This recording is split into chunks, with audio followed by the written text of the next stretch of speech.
Uma das maiores atos de liberdade de nós como pessoas religiosas é dizer: eu acredito em Deus, creio em Deus.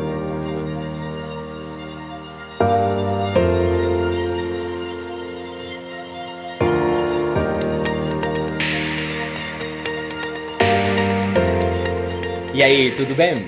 Eu sou o Padre Daniel Inestrosa, né? E vamos falar sobre a fé. Sim, fé. Essa palavra que pode causar muito conflito, que nas conversas cria um monte de opiniões, né? Tem aquela frase do teólogo protestante Paul Tillich, ele dizia: fé é uma das palavras mais mal compreendidas do nosso vocabulário religioso. E acho que ele tinha razão, né? Porque continuamente eu escuto da fé como algo que é ingênuo, credulidade, aceitar as coisas sem provas. Algo um pouco maluco, né? E o conceito de fé geralmente é muito adulterado, né? Por quê? Porque também estamos muito acostumados à ciência, à verificação científica. E achamos que para nós, mentes contemporâneas, modernas, achamos que nossa ciência foi realmente um salva-vidas na nossa vida intelectual, porque nos permite controlar, verificar, predizer. Né? É algo que dá para entender e explicar. Por outro lado, temos a fé, algo um pouco fantasioso. E às vezes poderiam ter pessoas que falam: é trágico que ainda com todo nosso progresso científico acreditemos em coisas que são improváveis e às vezes, muitas vezes, imaginárias. Por isso, eu acredito que agora é uma oportunidade para falar sobre a fé. Mas ok, para falar sobre a fé, vamos usar primeiro um exemplo que vai permitir-nos entender o que minha fé católica cristã entende por fé. Né? E o exemplo é o seguinte: quando nós queremos conhecer uma pessoa, geralmente sentimos primeiro uma curiosidade por essa pessoa. Então começamos a observar como ela veste, como ela se comporta, como ela se relaciona com outros.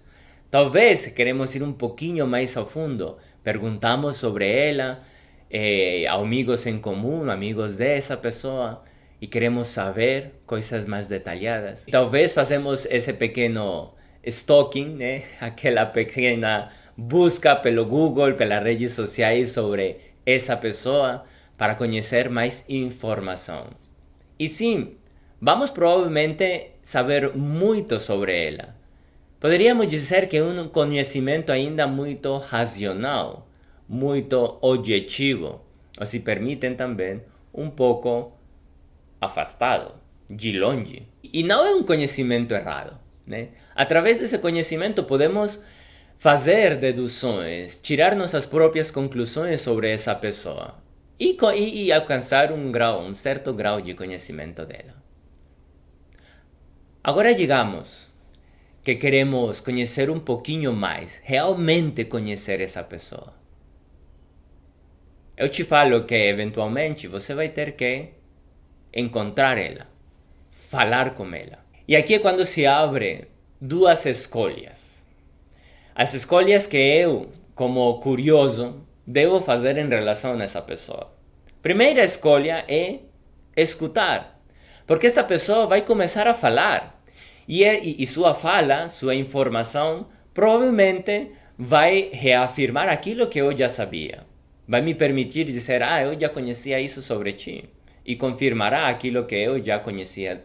E quando eu começo a falar com essa pessoa, quando essa pessoa começa a conversar comigo, se abrem duas escolhas. Eu, como interessado em conhecer ela, tenho duas escolhas. A primeira, escutar. Escutar a informação que essa pessoa está me dando, que provavelmente vai confirmar aquilo que eu já sabia. Mas também vai me dar informação nova sobre ela. Essa pessoa vai me revelar seu coração, vai me revelar seus ideais, seus sonhos, suas intenções. Então essa informação objetiva que eu tinha, fria sobre ela, vai aos poucos se tornar mais uma informação mais pessoal, aquilo objetivo vai se transformar em algo mais subjetivo em quanto que vai ser entre ela e eu. Algo que eu não poderia ter conhecido nunca no Google ou falando com outras pessoas. E aqui entra a segunda escolha. Se na primeira eu tinha que escolher escutar essa pessoa, na segunda escolha eu devo tomar a decisão de acreditar nessa pessoa. De acreditar que aquilo que essa pessoa está revelando do seu coração é verdade. Eu posso dizer sim, eu acredito em você. Ou posso ter o preconceito e dizer não, aquilo que você me fala é falso. Aquilo que você me fala é mentira. Mas é uma escolha minha. Todos nós queremos conhecer a Deus. Queremos conhecer o fim último das nossas vidas. E para isso precisa fé.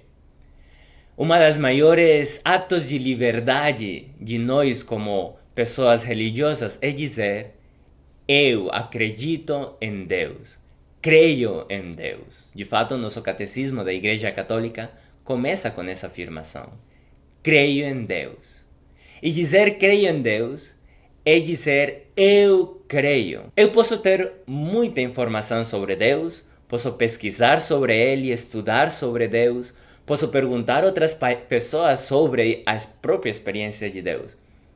Mas, ultimamente, no final, eu vou precisar escutar e acreditar. Vou ter que escutar se aquela informação que Deus me dá, se essa revelação livre de Deus, tudo aquilo fala, essas ações de Deus na história, no se desenvolver da história da humanidade, da história da salvação, tenho que escutar essa história. Tenho que escutar o que Deus fala sobre si mesmo.